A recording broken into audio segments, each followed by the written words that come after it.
Vamos a hacer algunas reflexiones en lo que sigue en nuestro desarrollo, que es política, ambiente y derecho. Yo les había adelantado en alguna filmina anterior el inescindible vínculo entre política y ambiente. No hay cuestión ambiental que ciertamente se soslaye de los intereses de una sociedad en el tiempo dado y los intereses de los distintos actores sociales en términos de un momento histórico determinado. El ejemplo que yo ponía de los municipios y sus escudos demuestran una evolución y un criterio político que va variando en el tiempo, fruto también de los impactos ambientales que el hombre va asestándole al planeta. Entonces, el tema que me parece aquí marcar, y yo lo rescato, más allá de las pertenencias y afinidades, pero es la sabiduría de algo que se dictó constitucionalmente con toda la discusión de la derogación de aquella constitución en el año 49 y que tenía que ver con la riqueza de lo natural y que en aquel momento en paralelo se acompañó con la ley de defensa de la riqueza forestal, que después fue retomada no hace tantos años con la ley de bosque nativo. Entonces ese artículo 40 es sumamente interesante porque tiene que ver y estamos atados a cuestiones centrales que son la soberanía hoy en términos por lo menos de lo que es un discurso ambiental de contenido político. Hablamos de soberanía nacional, hablamos de soberanía de los recursos naturales, hablamos de soberanía alimentaria, porque por ejemplo en materia de soberanía alimentaria el tema de las patentes y el tema de la apropiación de los saberes originarios o la apropiación de las virtudes de la naturaleza por un laboratorio que lo patenta y después lo cobra de por vida y lo cobra bien y caro. Bueno, ¿hasta qué punto realmente eso no es atentatorio de la cuestión soberana? Entonces, este criterio me parecía importante marcarlo como un dato histórico no menor y que tiene que ver con el derecho, no es una entelequia. Ahora, por un lado, a nivel constitucional, lo mencioné al pasar, la importancia del artículo 5 que menciona los municipios. Y fíjense ahora, en este tema de pandemia, el rol clave que tienen los municipios, porque el municipio es el que está en la trinchera social, es el que conoce el problema, es el que en las poblaciones menores conoce a los vecinos, sabe dónde vive. Yo he estado en municipios chicos, me acuerdo, haciendo trabajos, y dice, no, pero en la calle tal a tal altura está fulano de tal, o está el comercio tal y cual. Esto en el conurbano bonaerense es imposible que un intendente, salvo algún lugar muy puntual, pero en los pueblos, como digo afectuosamente, en tanto mi familia viene de un pueblo del oeste de la provincia de Buenos Aires, 9 de julio, en los pueblos esto es sumamente común. Entonces el municipio es la mesa de entradas de los conflictos. Los debe enfrentar. Ahora, la paradoja es que, pese a tener el problema, no tiene a veces la fortaleza institucional, tienen debilidades institucionales importantes y no tienen los presupuestos acordes para hacer eso. Y por otro lado, yo que he estado en actividades provinciales y nacionales, tanto en provincia como en nación, la distancia territorial entre la sede de un organismo ministerial provincial y el territorio es infinita. Ni les cuento desde nación, donde el territorio es más grande.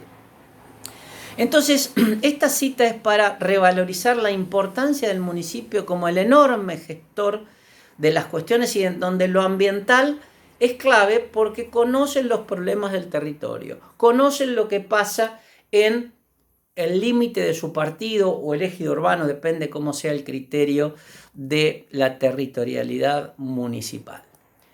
Ahora, el artículo 41 es muy interesante y por eso está puesto de dos maneras. La primera es a texto corrido.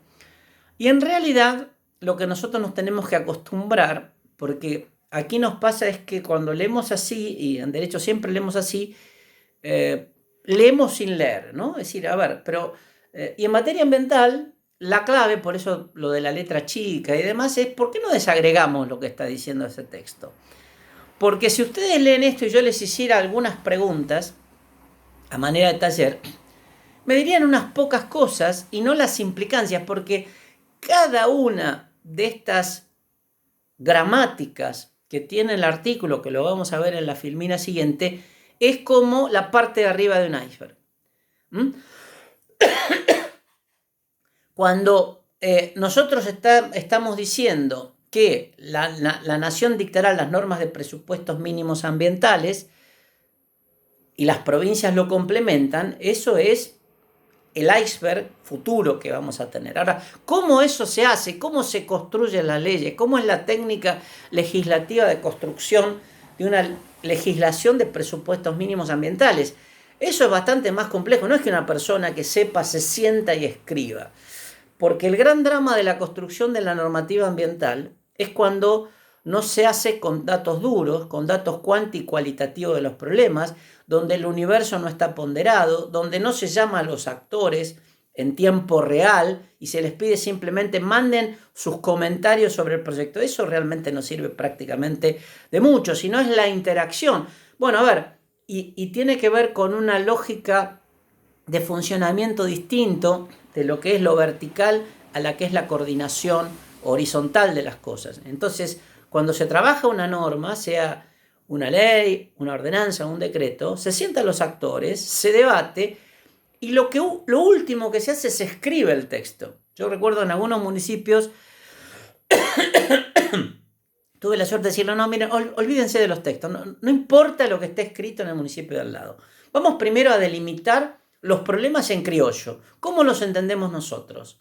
Entonces, en un pizarrón, en realidad usábamos un cañón e íbamos escribiendo en una pantalla, cosa que todo el mundo leyera lo mismo, y cuando terminaba la reunión imprimíamos y todo el mundo se llevaba una copia del debate.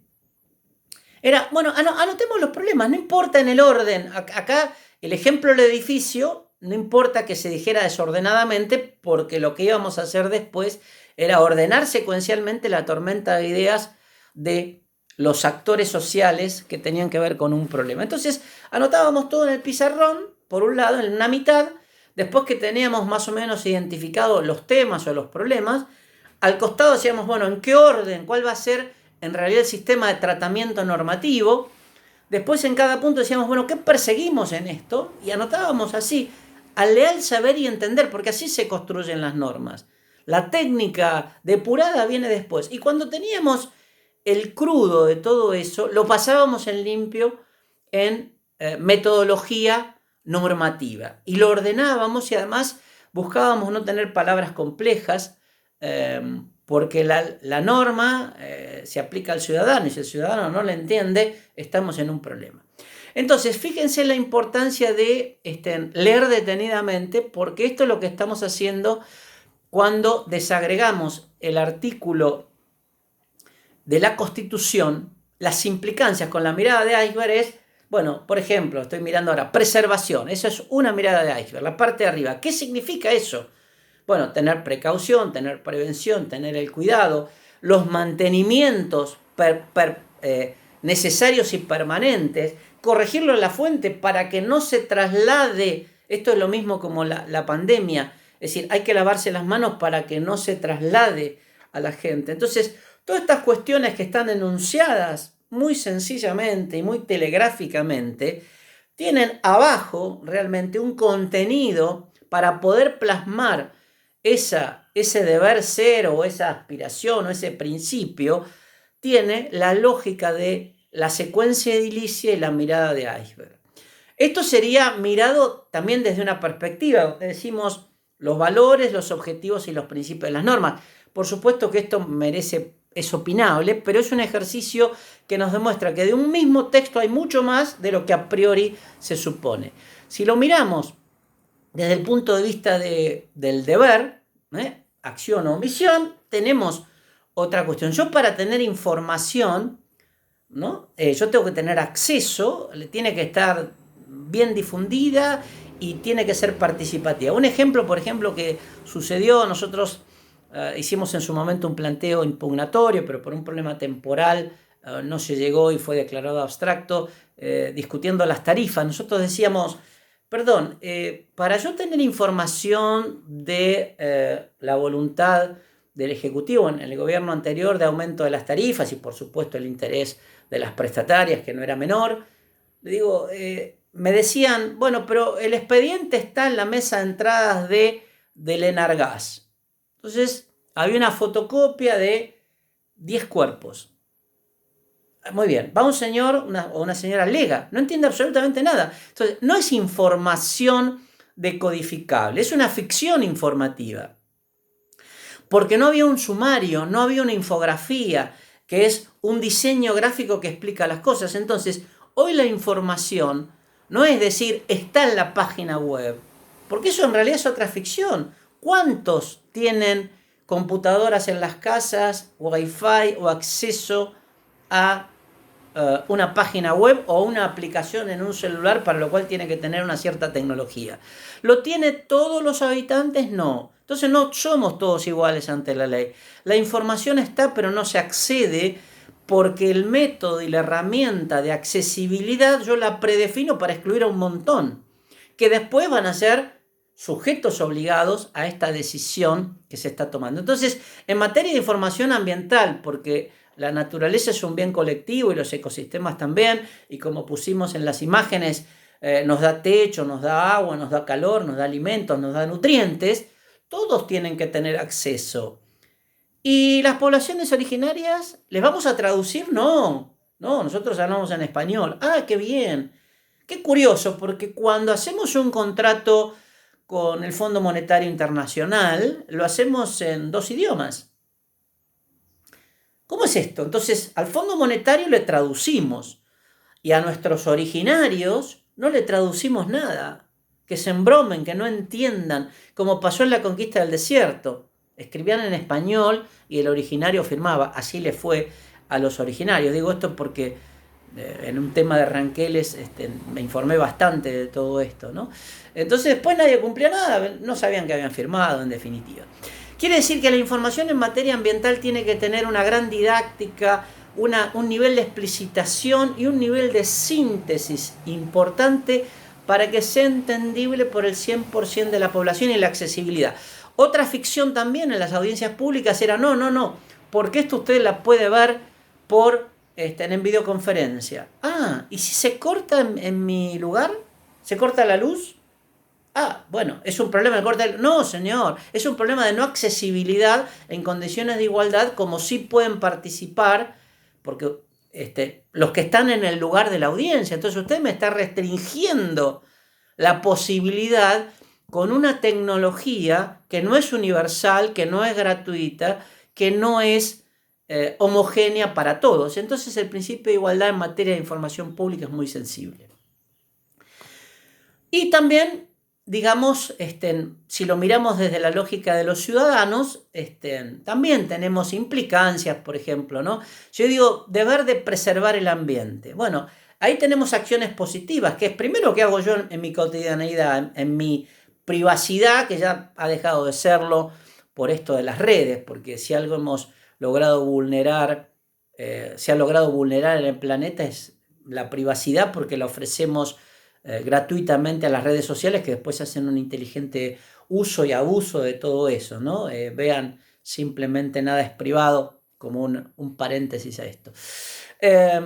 Y de lo mismo, si yo hablo de recomponer, ¿cuál es la capacidad o exigibilidad a quien dañó al ambiente? Nosotros, recuerdo que en Acumar nos planteamos, cuando había que hacer el plan de reconversión industrial, porque le habíamos hecho el protocolo de prueba con AISA, por supuesto dejando una muestra idéntica a la que nos llevamos para la contraprueba y el debido proceso y el derecho de defensa de la industria.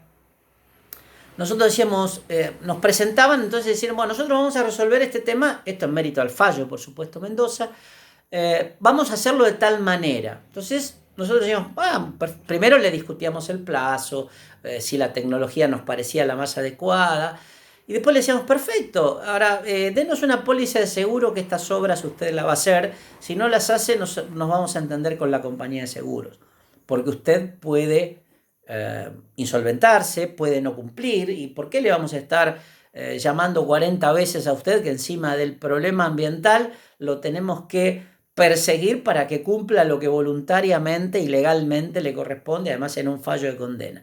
Entonces, la idea de cuando decimos recomponer, ¿cuál es el compromiso patrimonial? Entonces nos asegurábamos con una póliza de seguro de resultado que esa obra iba a ser realizada. El artículo 42 es muy interesante porque tiene marcadito ahí un parrafito que es calidad y eficiencia de los servicios públicos.